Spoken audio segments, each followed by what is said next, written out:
আসসালামু আলাইকুম গাইস, কেমন আছো তোমরা সবাই? অনেকদিন পর অনেকদিন পর আমরা ভিডিওতে আসছি, কিন্তু আগের মতো 2 বছর আগের মতো রেগুলার কোনো ভিডিও করা হয় না। আগে কি সুন্দর করতাম, কি বলো? হ্যাঁ সেটাই। যেমন আজকের এই যে কি যায় যায়, তারপরও কি পরিমাণ শোনো। তবে আজকের দিনটা, আজকে রাতটা দেখো, মনে হয় দিনের মতোই। দেখো এখন কোনো কোনো প্রকার লাইট নাই। এই পাশে দেখো, এখানে অন্য দিন কি পরিমাণ অন্ধকার থাকে, কিন্তু আজকে কি পরিমাণ ফর্সা দেখো।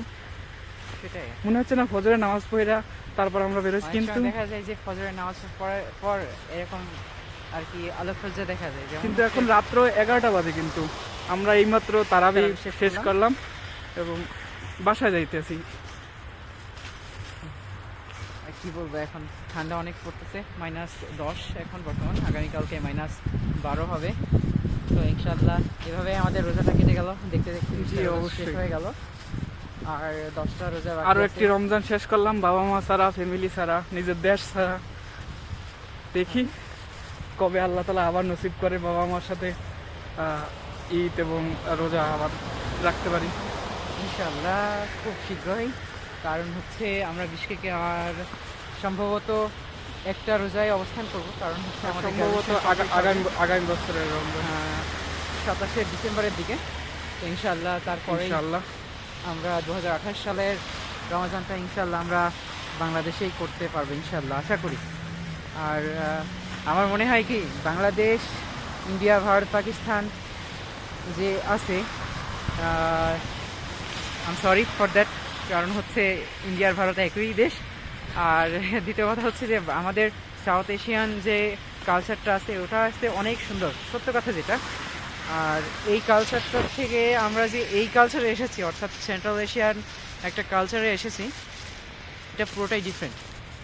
কারণ এখানে ট্রেডিশন বলো, সবকিছু এটা হবেই স্বাভাবিক, কারণ আমরা সাউথ এশিয়া, এটা সেন্ট্রাল এশিয়া, অবশ্যই এটা ডিফারেন্ট থাকবেই, এটা স্বাভাবিক, কিন্তু আমাদের অ্যাডজাস্ট করে নিতে হবে।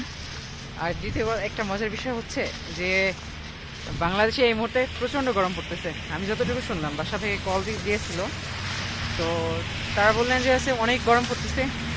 আর কিন্তু আমরা এখানে কিছু টাইম ঠান্ডার মধ্যে নিমজ্জিত আছি, আবার কিছুদিন আছি গরমের মধ্যে। তুমি তো কথা বলতেছো, আমার হাত জমে গেছে, আমি তারপরে মোবাইল হাতে ধরে আছি।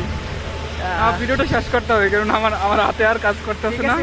সমাপ্ত করে দাও, একটা ভিডিও নিয়ে নাও। সবাই দোয়া করবেন, ইনশাল্লাহ দেখা হবে আবার। জানি না আবার কবে দেখা হয়, চাই তো রেগুলার করব, কিন্তু এই ক্লাস থাকে। তারপরে এই দেখেন রমজান মাসে কি পরিমাণ ক্লাস। আর এটা কি বলা, একটা মজার বিষয় হচ্ছে যে বাংলাদেশের অধিকাংশ শিক্ষার্থীরাই বলে, দেখো আমার দাড়ি কি হয়ে গেছে, আমার দাড়ি পুরো জমে বরফ হয়ে গেছে। বাংলাদেশের শিক্ষার্থীরা অনেকেই বলে যে দেশের যারা রয়েছে, বাংলাদেশে যারা রয়েছে, যে পড়াশোনা করে, যে বিদেশে পড়াশোনা নাকি অতটা ভালো না, অতটা খারাপ, মানে না, এফেক্টিভ না। কিন্তু আমরা বলছি পড়াশোনার মান দেয়নি, ওটা স্টুডেন্টের উপর ডিপেন্ড করে। আর দ্বিতীয় কথা হচ্ছে যে আপনি ইউনিভার্সিটি মেডিকেল